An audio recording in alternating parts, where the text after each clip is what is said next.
kategori. Kalau kategori B itu udah jelas, yaitu guru yang memang belum lulus seleksi administrasi atau dia memang belum ikut seleksi administrasi gitu ya. Jadi dia perlu ajuan berkas lengkap. Nah, kalau yang kategori A, ini adalah guru-guru yang dia sudah pernah lulus seleksi administrasi, dia sudah juga lulus seleksi akademik, dia akademik dan juga intinya dia sudah lulus administrasi. Nah, pada tahapan ini kami kan masih dalam tahapan seleksi administrasi gitu ya. Jadi yang kategori A ini nanti nggak perlu verbal ulang. Kami hanya perlu konfirmasi aja tentang bidang studi dari guru tersebut. Jadi misalnya di tampilan SIM PKB-nya itu ada 2 pilihan untuk guru kategori A. Yang sekarang ini baru dibuka ya, tanggal 10 sampai 15 Juni ini baru dibuka tampilan menu SIM PKB untuk yang kategori A. Jadi yang kategori A ini nanti ada 2 menu, yaitu konfirmasi dan menu ubah bidang studi. Kalau dia tidak mau ganti bidang studi, nggak mau pindah, biasanya yang mau pindah itu yang punya 2 S1 Mbak Resti. Misalnya dia waktu tahun lalu, dia punyanya ijazah S1 ekonomi, tapi dia sebenarnya kepengennya S1, pengennya PPG PGSD gitu ya. Nah, akhirnya dia kuliah lagi S1 PGSD. Nah, sekarang udah punya nih ijazah S1 PGSD. Mau ganti bidang studi yang tadinya ekonomi jadi PGSD, berarti pilihlah menu ubah bidang studi. Nah, Bapak Ibu nanti yang kasusnya seperti ini maka akan menjadi sasaran kategori B, karena Bapak Ibu harus dicek lagi ijazahnya, karena kan pakai ijazah baru ya, jadi perlu kami cek kembali ijazahnya seperti itu. Nah, tapi kalau Bapak Ibu tidak ada pergantian bidang studi karena sudah paham, oh S1 ekonomi, Sardik ekonomi kan linier juga ngajar SD. Berarti nggak perlu saya ganti bidang studi. Ya udah, tinggal konfirmasi aja. Klik konfirmasi, nanti selesai. Udah, tinggal nunggu nanti tanggal 5 Juli ada pengumuman ya. Jadi nggak perlu bingung-bingung. Tapi ada juga di dalam menu konfirmasi itu, ia menanyakan jika Bapak Ibu harus melakukan penyesuaian bidang studi, terutama karena adanya perubahan kurikulum. Ini contohnya kayak kalau mapel umum itu yang PKN ya. Ya, mohon maaf Bapak Ibu, tadi sedang ada kendala di koneksi. Ini akan saya lanjutkan lagi, saya undang lagi Bu Vinanya ya. Ya, halo Bu Vina. Mohon maaf sekali. Iya. Koneksinya terputus. Ya, silakan Bu Vina. Iya, mohon maaf ya Bapak Ibu, ada kendala teknis.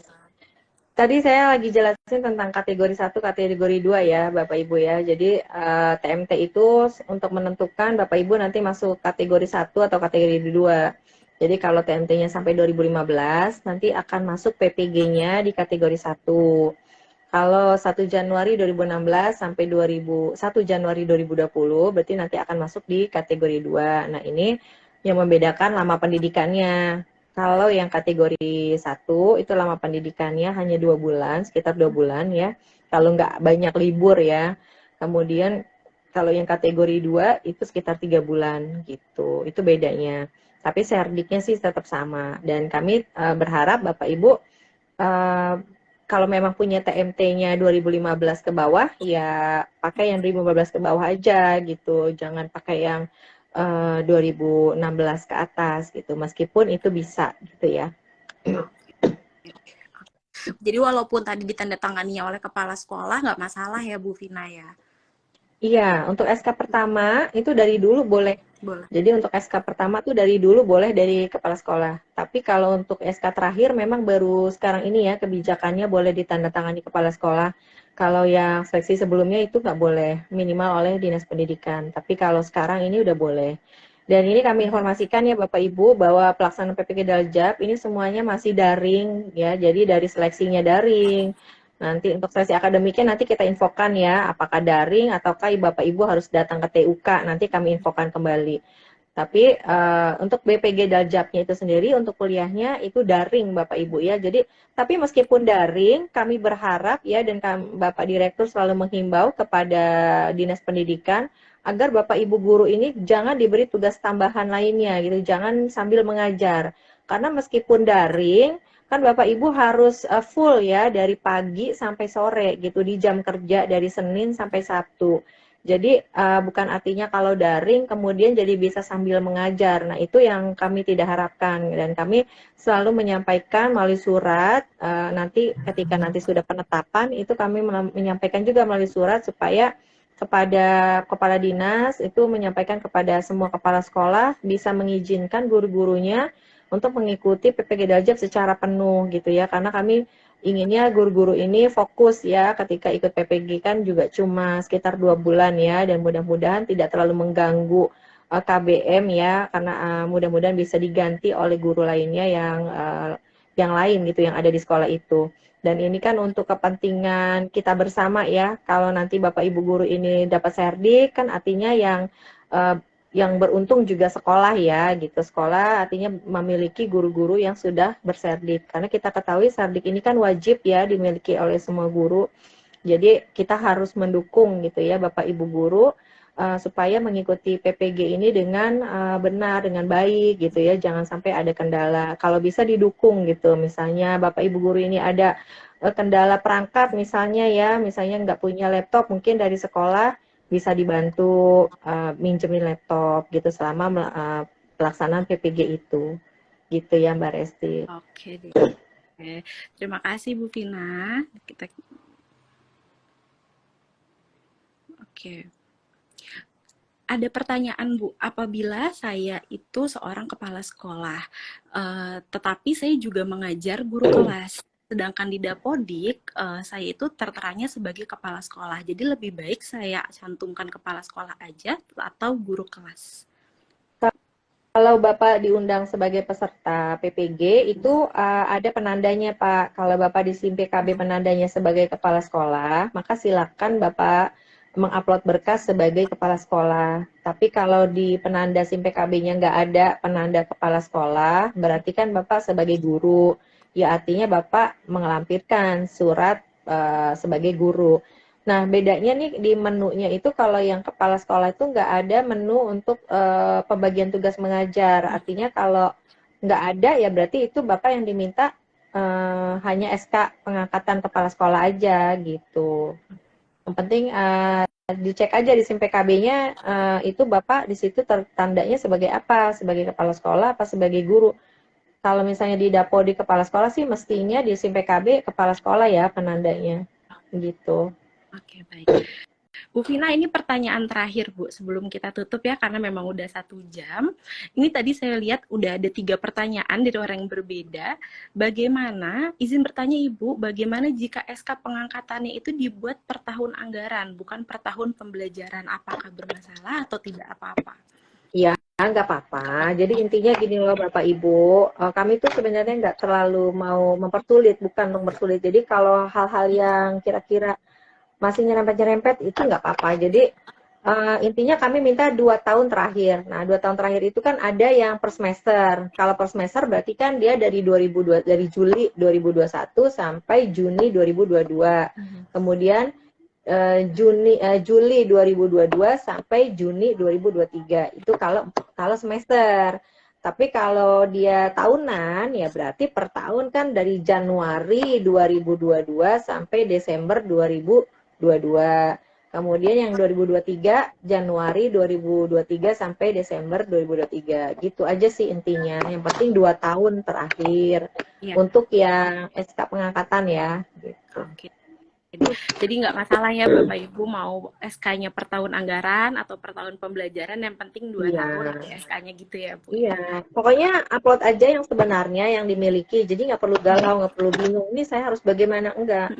Udah upload aja yang sebetulnya, yang sebenarnya gitu, nggak perlu takut. Nanti kan kalau misalnya salah ada notif perbaikan dari petugas verbal, nanti ada notif perbaikan. Nah, nanti kalau notif perbaikan ya silakan diperbaiki apa yang kurang sesuai gitu ya. Mungkin dan saya ingatkan tolong menguploadnya hasil scan-nya yang bagus ya.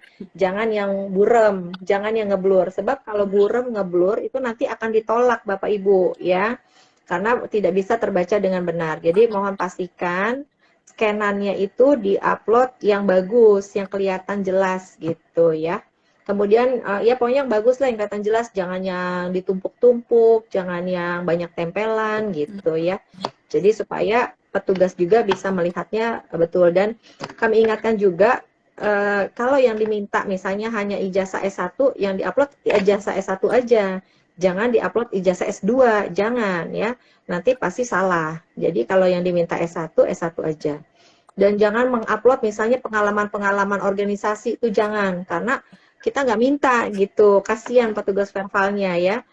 Nanti harus melihat hal-hal yang tidak perlu gitu. Jadi yang diminta itu cuma tadi Bapak Ibu, yang pertama ijazah, di-scan ijazah, kedua SK pengangkatan pertama, ketiga SK kepegawaian, yang keempat SK terakhir ya, SK pembagian tugas mengajar. Kemudian yang kelima, fakta integritas. Jadi tolong jangan diupload hal-hal yang selain itu. Misalnya SK pengalaman organisasi. Saya pernah tuh Mbak Resti ngelihat Banyak ya. SK pengalaman organisasi, SK sebagai kepala bengkel, itu mohon maaf, itu nggak perlu Bapak Ibu ya. Jadi jangan, kasihan petugas verbalnya. Kan udah ngecek ratusan ribu orang.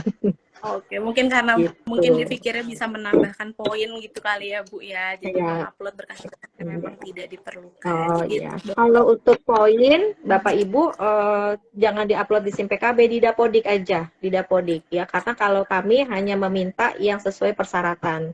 Tapi kalau di Dapodik kan ada ya, memang kolom-kolomnya untuk riwayat mengajar dan lain sebagainya. Silakan aja dilengkapi selengkap-lengkapnya gitu. Jadi nanti kalau kami ada keperluan terkait itu bisa kami lihat dari Dapodik aja gitu.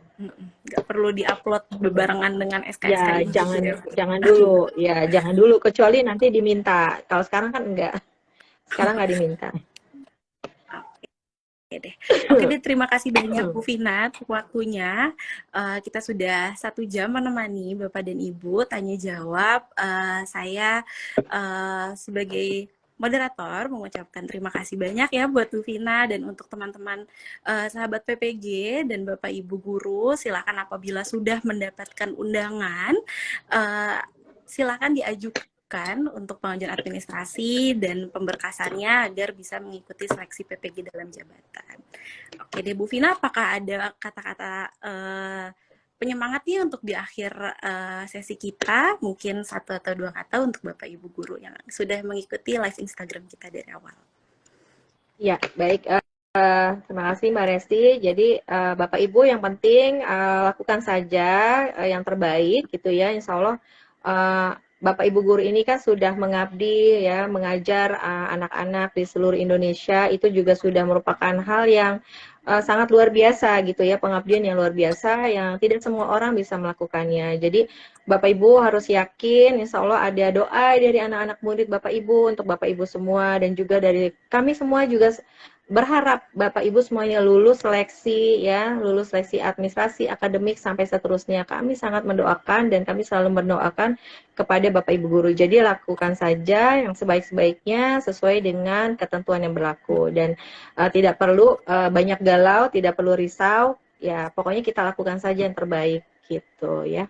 Terima kasih, mohon maaf apabila ada kata-kata yang kurang berkenan dari saya. Wassalamualaikum warahmatullahi wabarakatuh. Waalaikumsalam warahmatullahi wabarakatuh. Baik Ibu Vina, kami tutup ya Ibu dengan segala hormat. Terima kasih juga Bapak Ibu guru yang sudah bergabung. Mungkin bisa ditunggu lagi live Instagram kita di minggu depan dengan tema yang baru dan narasumber lain. Oke, terima kasih banyak Bu Vina. Selamat sore, selamat berakhir pekan buat Bu Vina dan Ibu guru semuanya. Ya. Assalamualaikum warahmatullahi wabarakatuh. Waalaikumsalam warahmatullahi wabarakatuh. Sampai jumpa semuanya.